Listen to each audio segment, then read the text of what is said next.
ассалому алайкум бародарони азиз. Дар барномаи имрӯза баҳри шумо дар бораи яке аз воидҳои машҳури ҷаҳонӣ доктор Закир Найк, боварӣ дорам бисёратон ӯро мешиносед, маълумот медиҳам. оё шумо медонед барои куштани Закир Найк $70,000 тӯҳфа пешбинӣ шуда буд? айни ҳол дар кадом давлатҳо иҷозат намедиҳанд Закир Найк баромад кунад ва дар бораи ӯ маълумотҳои муҳимеро пешкаши шумо мегардонам. ногуфта намонад, бо сабаби даъватҳои доктор Закир Найк қариб миллионҳо нафар дини исломро қабул карданд, ки дар байни онҳо зиёда аз 1000 нафар муллоҳои насронӣ ҳам ҳаст. то охири навор бо мо бимонед, аз муҳимтарин хабарҳо огоҳ хоҳед шуд. ба номи худованди бахшандаи меҳрубон. мо дар ин ҷо чандин намуди дороҳо дорем ба монанди дороҳои ҳафтгиёҳ, шароби ноб, малҳами сурхиёнӣ ва дигар дороҳо. дороҳои табобатии мо барои фишори хун, бефарзандӣ, саратон, зоб, асаб, сариаз, бемориҳои меъдавруда ва дигар бемориҳо мебошанд. ҳар як чизе ки мо мефаҳмем азон дастрас чизе ки он гули гиёҳӣ аст дар ватани азизамон Тоҷикистони азиз парвариш карда мешавад, дар кӯҳу биёбонҳои Тоҷикистон мерӯяд. аз ҳама беҳтарин аст. шумо фақат занг занед, мо доруро бурда мерасонем. бурда расонидан дар шаҳри Душанбе бепул. доктор Закир Найк, шахсе ки ба сабаби даъватҳои ӯ қариб миллионҳо нафар мусалмон шудаанд. номи пурраи ӯ Закир Абдулкарим Найк мебошад. ӯ электрик, олими дин, врач ва яке аз пешрафтатарин олим дар Ҳиндустон ва қариб дар тамоми ҷаҳон мебошад.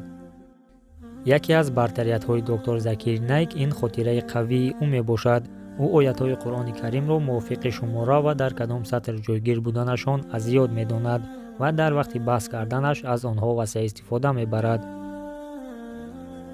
ихтисоси хатмкардаи доктор Закир Найк ин врач хирург мебошад, лекин роҳи даъватро ба дини ислом интихоб кард.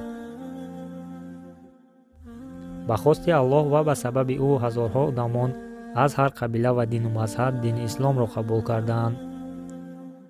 доктор Закир Найк 18 октябри соли 1965 дар шаҳри Мумбаи Ҳиндустон ба дунё омада дар ҳамон ҷо ба воя расидааст ва инчунин ӯ хатмкардаи донишгоҳи Мумбай бо ихтисоси табиб ва ҷарроҳ мебошад ва ӯ аз соли 1993 хело ҳам ҷиддӣ фаъолияташро бар роҳи даъват ба дини ислом оғоз кард. доктор Закир Найк асосгузор ва президенти фонди омӯзишии исломӣ дар Ҳиндустон ба ҳисоб меравад. ба ғайр аз хотираи хуб, худованд ӯро қобилияти васеъи баҳс карданро додааст, ки бо ҳама шахсоне ки бар зидди ӯ гап мезананд ва дар дигар дину мазҳабанд хуб баҳс мекунад ва аз китобҳои худи онҳо мисол оварда онҳоро қонеъ мегардонад.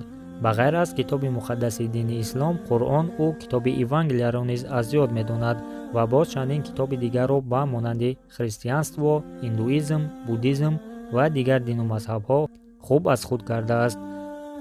ба ғайр аз баҳс гузаронидан бо намояндагони дигар дину мазҳабҳо, ӯ боз қариб дар ҳама давлатҳои ғарбу шарқ лексияҳои худро мегузаронад. баъди гузаронидани лексияҳояш тавассути шабакаҳои интернетиву телевизионӣ ва ҳатто газетаҳо чандин ҳазор нафар дини исломро қабул кардаанд. чанд соли пеш коршиноси ин соҳа Закир Найкро як пайрави ақидаи салафия, ҳатто исломӣ радикалӣ муаррифӣ кардааст. гумон мерафт, ки Закир Найк ба таблиғи ваҳобия машғул аст.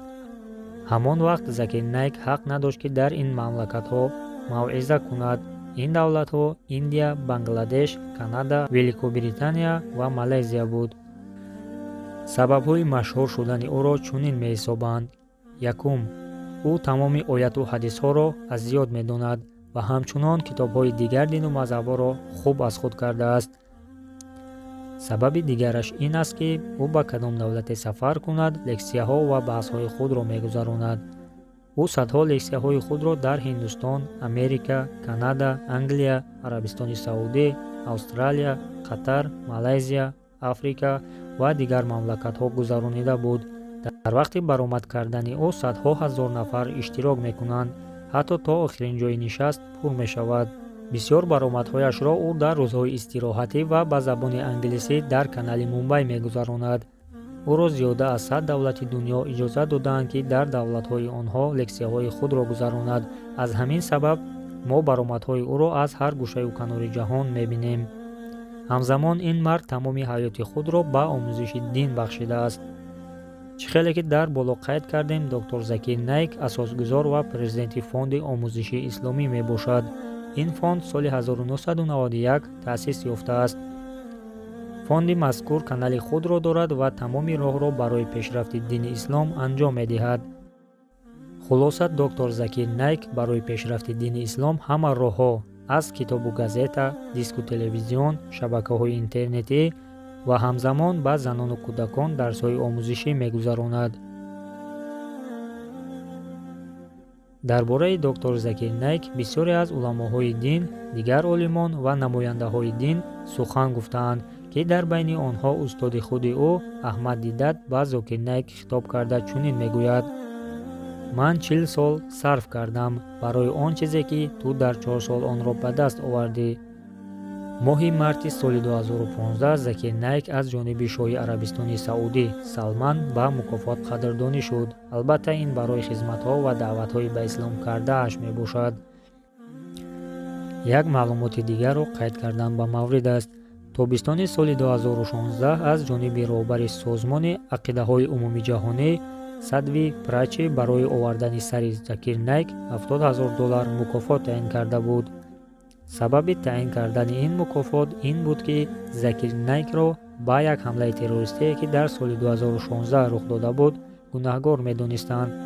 тавре ки дар саҳифаи хабарӣ навишта шуда буд, шахсе ки дар як ҳамла зиёда аз 10 нафарро кушта буд, дар лексияҳои доктор иштирок карда будааст. хулоса, маълумот дар бораи доктор Закир Найк хело ҳам зиёд аст, вале мо баъзе аз онҳоро пешкаши шумо намудем. дӯстону бародарони азиз, ин буд маълумоти ҷамъ намудаи мо аз ҳаёти доктор Закир Найк. дар канали мо обуна шавед, зеро наворҳои ҷолиби мо аз пеш аст. то навори навбатӣ, худо ёратон.